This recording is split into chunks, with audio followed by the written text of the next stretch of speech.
Welcome back, guys. I want to talk about cold brew.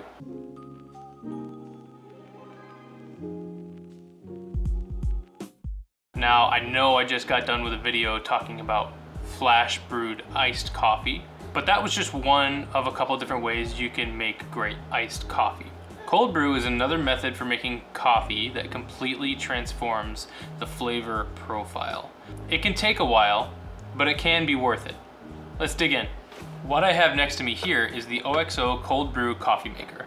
They may have more varieties of this kind of coffee maker. This might not be their newest. I actually just found this for $15 at a thrift shop near me, which is a steal because this would have retailed for over $50, which is cool.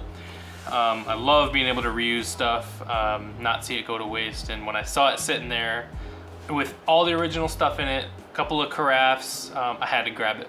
So I want to talk about it because it has absolutely elevated my idea of what cold brew can be, because I had been making some pretty terrible cold brew in a French press.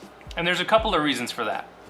Importantly, I think this maker accepts a small filter, a paper filter. We're gonna get into how to brew with this, but really I just wanna start by giving you the foundational ideas of what cold brew is. So cold brew concentrate, as it's sometimes called, is when you set a coffee at a certain water to coffee ratio, brewing either on the counter at room temperature, or you can put it in your refrigerator for a duration of time that can be anywhere from 12 hours to 24 hours. Those are the typical brew times, but of course your preferences and experimentation may vary.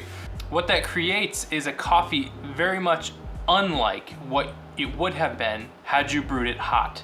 The flavor profile changes dramatically. Everything becomes more mellow. Bitterness is completely cut down in a coffee that would have otherwise been bitter.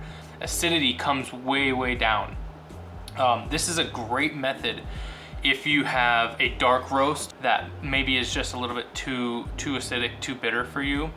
You don't like the roasty flavors. What happens with cold brew is those acidities and the bitterness, they really just come down to this really mellow place. And often I have found that those types of coffees are the best coffees for cold brew.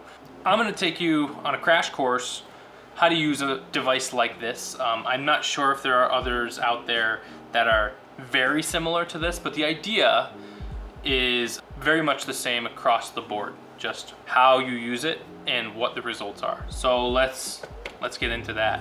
Okay, first, before we start brewing into it, let me break this device down. It's got a lid. This lid has a ton of holes in it. These holes are for pouring your water into. It's not necessary. It helps to even out the pour. When you kind of fill it up, all these holes help to distribute the water down evenly. Here's where all the meat and potatoes kind of come together. The carafe, I guess is what you would call it, or the reservoir, this is where your coffee would go, and this is where your water would go to come together to brew for half a day or a full day. But anyway, at the bottom of this reservoir is a screw-on kind of cap that sits between the reservoir and kind of the base. And this is where you would put a paper filter if you want to use a paper filter.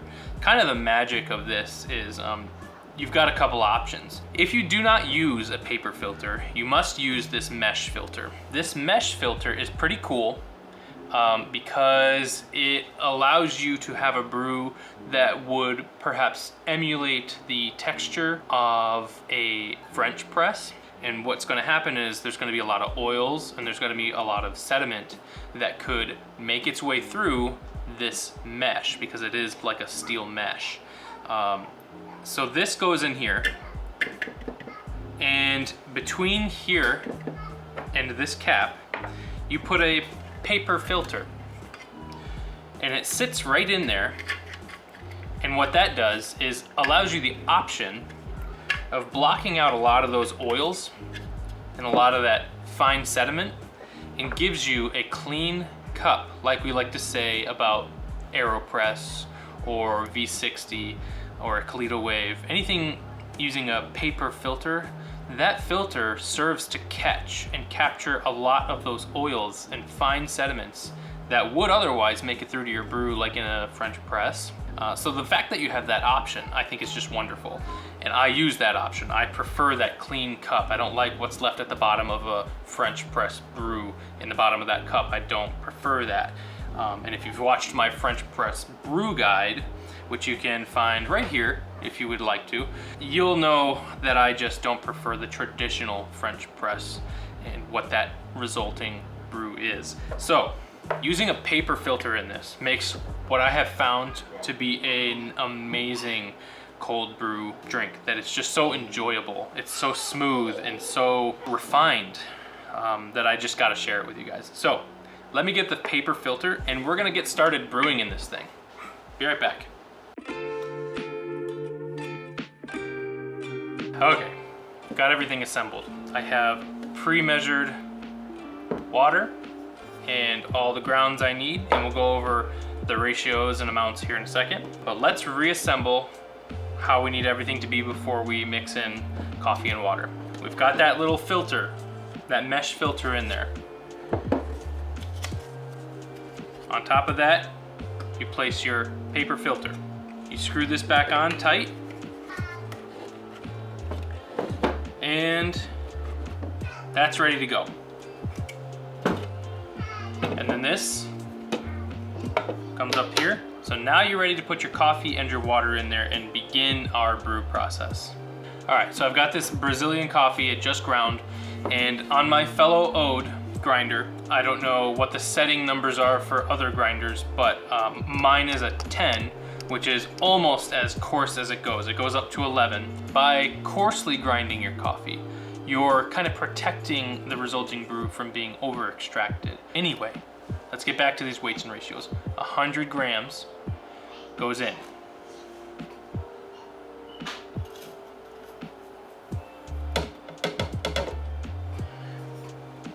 Kind of shake to even out the coffee bed there.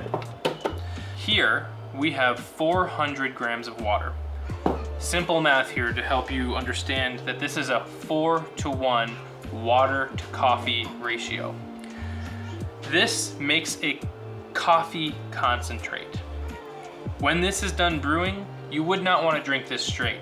It would be very strong. Don't forget to dilute in the end, and we'll talk about that. 400 grams of water, 100 grams of coffee grounds.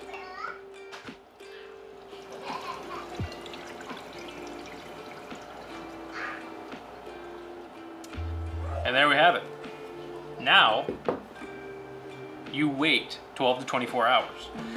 I haven't particularly noticed too much of a difference between leaving it at room temperature on the counter overnight versus leaving it in the fridge.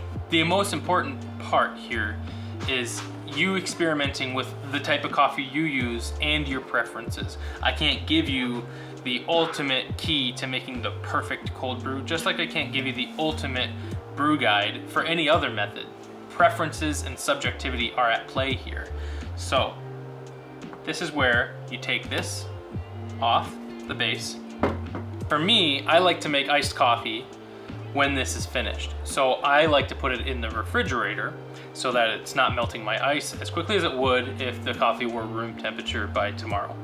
I also like to take a white dry erase marker for this material here and just type. I type with this and just write on here what I've done. So Brazil, 1:30 p.m. in the afternoon. So 1:30 p.m. the 30th of October today, so 10:30. And this tells me everything I need to know when I check the fridge tomorrow and kind of just remember what time I started so that I can gauge whether I want to pull it off at 12, 24, or anywhere in between. I actually have found kind of a sweet spot, which for me is about 16 hours. I have found the coffee to be a little bit too flat at 24 hours and a little bit too bitter at 12 hours. So that's, again, subjectivity, preference, experimentation. You've got to play with this a little bit.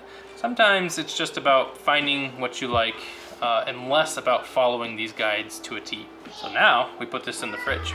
But hold on. Luckily for you guys, I've already made some cold brew concentrate. And we'll just kind of wrap up the rest of what you would do when you've pressed down the lever right here. So this would actually be down here when you're ready to brew. Let's take this lid off here. So this would be down here. Imagine the reservoir up here.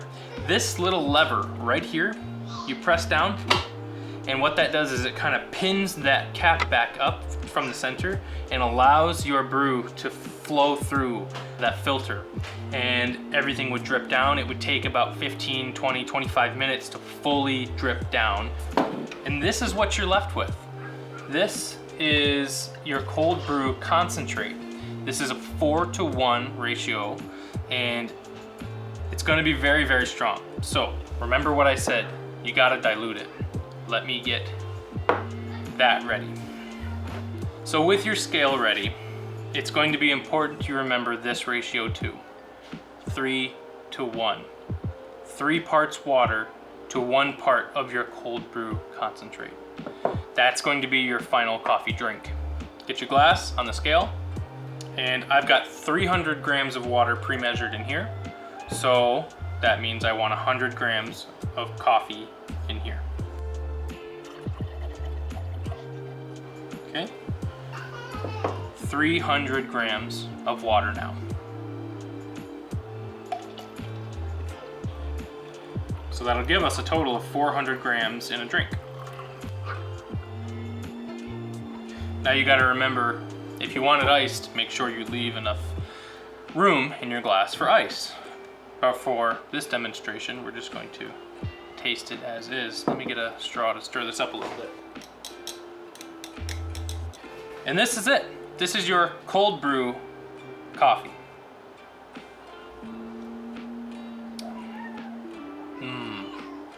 Again, just smoothness, richness in a chocolatey sense that just wasn't really there with the original hot brewed version of this coffee. Oh, a sweetness without the acidity, a sweetness without bitterness. It's just so easy to drink. So yes, I would normally add ice to this, but just for demonstrations purposes, I think you get the point. So that's basically it. That's cold brew. Key fundamentals here, very different profile, smooth, mellow, chocolatey, and how you get there is also important to remember.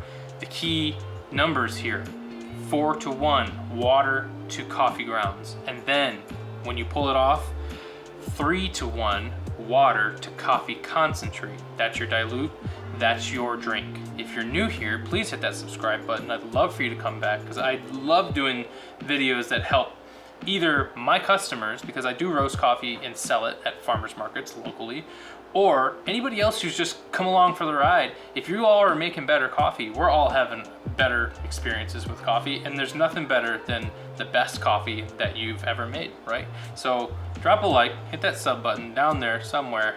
Go ahead, do it right now. I'll wait for you. And I'll drink this while you hit that, because you should.